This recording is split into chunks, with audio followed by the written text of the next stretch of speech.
PNP, may masmasan sana kayo.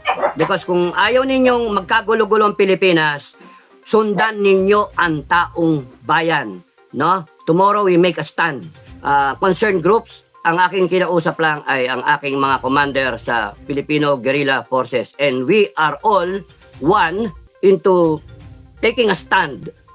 No? It ends tomorrow. Mas Ayaw okay. na namin ng ganito. We have to Tama. move forward.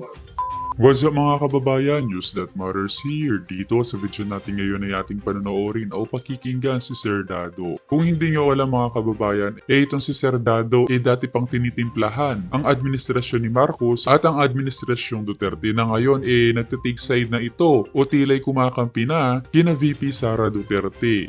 Nawika niya na siya at ang mga kasamahan niya na grupo ng pandigma sasama na upang makiisa sa mga Duterte dahil nakikita niya kung gaano kabalahura at kadedma ngayon ang administrasyong Marcos. Grabe naman kasi talaga. Nahanda di umano sila na tumulong at makiharap sa mga PNP police na patuloy ang hinahamak ang mga miyembro ng Kingdom of Jesus Christ. Pero bago ang lahat mga kababayan, huwag niyo po sana nakalimutan mag-like at subscribe para updated ka sa mga uploads ko araw-araw. At yun na nga no mga kababayan, dagdag pa ritong balita mga kababayan na may mga iilang personalidad na din ang nagbibigay suporta dito sa hakbang ng mga taga Davao upang ipahayag ang kanilang suporta sa pagbaba ni BBM sa kanyang pwesto na hindi na di umano katanggap-tanggap na ginagamit ang mga bayarang media upang politikahan ang lahat ng mga kritiko at pinabubulaanan at pinasusunungalingan ang mga balitang nangyayari sa loob ng ating bansa. Kung kaya naman hindi ko na patatagalin pa, heto na ang buong video.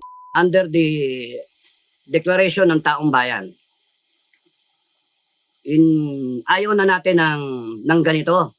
It has to end. And we have to stand up and speak up na hindi na pwede, tama na to. So, lahat ng tao sa Mindanao, kung gusto nyo, 26 million kayo, ang dami nyo.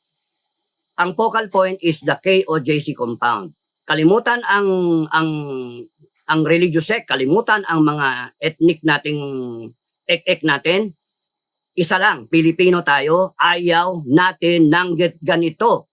We will be there to implement what is rightfully guaranteed by the Constitution, which is yung rights natin. No? Gusto natin ng magandang bansa. Gusto natin ng tamang gawa. Hindi yung gagamitin yung ating PNP parang private army at they will trample on the rights of the Filipino people and desecrate a religious compound. And it can happen to any religious sect. Kay Kristiyano man, Iglesia, Katoliko, o Muslim, and it can happen. That's why it has to end at KOJC. Ang mga Pilipino na nasa all over the country, you speak up, you stand up, and show to to everyone that we detest what is happening. Ayaw namin ng ganito. And this is our sovereign will. Ayaw namin na pahintulutan ang maling asal ng gobyernong ito. BP Sara, my pleadings for you. You get a Bible tomorrow, you get a Bible, you get a judge, and you get sworn in as the 18th President of the Republic. You want to stop all this wrongdoing, you want to avert civil war, you get sworn in as the President of the Republic tomorrow. And we will support you, lahat ng taong bayan na naniniwala sa tamang gawa. Sa pagka-Pilipino, we Mas will stand mainam. up for you. Armed Forces of the Philippines at mga natitirang matitinong PNP, you take orders from BP Sara, who will be tomorrow. Kung papayag si Sara sa challenge, she will be sworn in as our new president and new commander-in-chief. You take orders from her. And we will support Sara Duterte, whatever will she proclaim. If she wants to continue on, she wants to everything in order. If she wants to declare a revolutionary government, so be it. We will support her.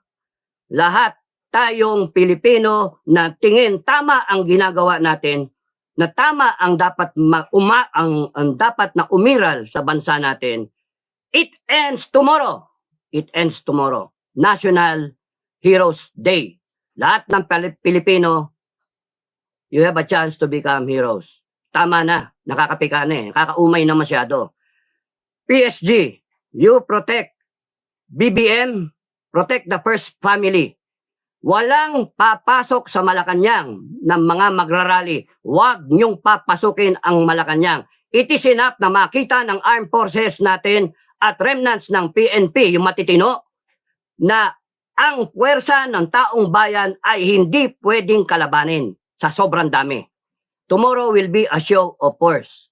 Hindi ako nakikipag-usap kahit kanino na mga Bali-balita nga din, Sir Dado, na ang mga kilalang tao pumupunta na sa compound ng KOJC upang magkaisa dito sa People's Power nga na ito. Yun nga lang di umano, ang problema ngayon sinisibat sila sa airport. Naku naman po, wag naman sana mangyari yun sapagkat grabe naman kung ganun. Nauna na nga pumunta dyan si Senator Bato at saka si Mayor Baste gumagalaw na upang makipagtulungan sa mga miyembro ng Kingdom of Jesus Christ.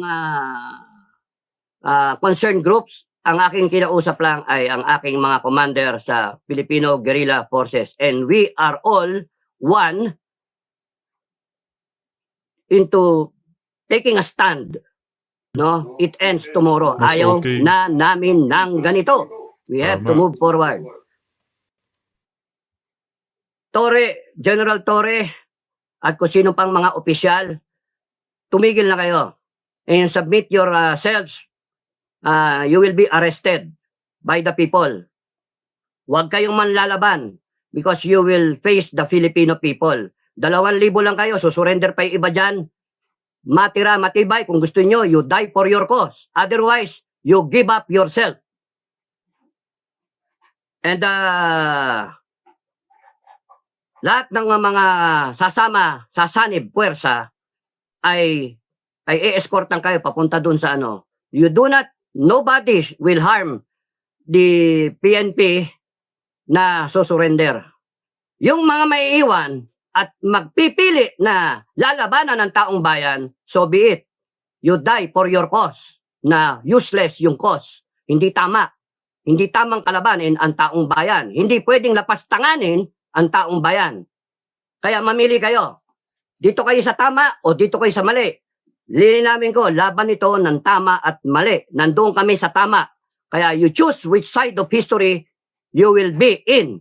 Doon kayo sa tama o doon kayo sa mali. Kung doon kayo sa mali, good luck. Pagbuburulan namin kayo. Hindi na tama itong ginagawa nato eh. So we will have two presidents. BBM and Inday Sara parang EDSA 1. No? Presidente pa si Ferdinand Sr. Nandun siya sa Cavite at na-sworn in si Cory Aquino sa Club Filipino. Kung hindi kayo susunod, AFP-PNP, hindi kayo susunod kay Inday Sara, who I hope, Inday Sara, you will take on the responsibility as the new Commander-in-Chief. So help us God. Good luck na lang sa atin. BP Sara, you prevent a bloody crisis by standing up for the Filipino people. Yun lang ang aking panalangin sa iyo, BP Sara. Kayang-kaya mo naman yan eh. Susuportahan ka namin. Hindi pwedeng umiral ang kasamaan. Hindi pwedeng manatili yung ganitong asal ng mga kapulisan natin. Hindi pwede yung tuloy-tuloy na pag-abuso ng kapangyarihan na tayo ring taong bayan ang nagbigay sa mga niluklok natin. Kaya we will just implement the Constitution. Wala tayong magawa. Ang second in command is Sara Duterte. She's the Vice President and by God, by way of our Constitution and succession, she is going to be sworn in, kung payag siya, she's going to be sworn in as the new president. And BBM, you step down. Ang hindi susuporta, okay lang. It is your choice. Pero ipakita ninyo, mga kababayan, mga taong bayan, all walks of life, ipakita ninyo na kayo ang nasusunod, kayo masusunod, kayo ang nasa tama. Kinakailangan tayo ay we put our foot down. Ilabas natin yung ating hinanaing, ipakita natin na tayo na taong bayan, ang rason kung bakit may gobyerno ng Pilipinas, isang demokrasya, hindi Correct. lawlessness, hindi Hindi deserve ng taong bayan sa buong administrasyon ni Marcos ranas ang kahirapan. Deserve ng mga ordinaryong mamamayan ang magkaroon ng maaliwalas at mapayapang pamumuhay na may maayos na gobyerno, hindi ganito. ganitong authoritarian, no? Ipakita natin na tayo ang nangingibabaw, tayo ang masusunod. Susunod lang yung konstitusyon, tayong may gawa niyan. Susunod lang yung gobyerno, susunod yung armed forces in that order. And kung BP Sara, kung ikaw ay tatayo and get sworn in, then there is a peaceful transition. The armed forces, I'm sorry General Browner, I'm sorry General Marbil, but we have to transition peacefully. Ayaw na namin ng ganito. Ayaw namin manahimik na kayo. Ayaw namin na manahimik din kami. At pabayaan natin ang masamang gawain na umiral dito. We have to state clearly na it ends tomorrow. We have to state what we want to happen. Ayaw na namin ng ganito. Gusto namin tumayo. Kaya lahat ng taga Mindanao, ipaglaban ninyo ang mga kapatid natin sa KOJC. Let us answer their call. It is actually heaven answering their call. We come to the rescue. Lahat ng armadong grupo, huwag kayong matatakot. Tapusin natin to. Nandun pa rin yung respeto natin sa ating institusyon, sa ating mga batas. Ang problema, sila ang walang respeto sa institusyon. Sila walang respeto sa konstitusyon, sa mga taong bayan na naghalal at naging dahilan kung bakit sila nandyan. So, we have to stand up, mga kababayan. Tapusin na natin. Sorry. So, yun yung aking gustong sabihin. Ayaw namin magkaroon ng gulay ang FGF kasi kami, panggera lang kami, pang suporta ng taong bayan. Pero dahil sa mga pangyayaring yan, we have to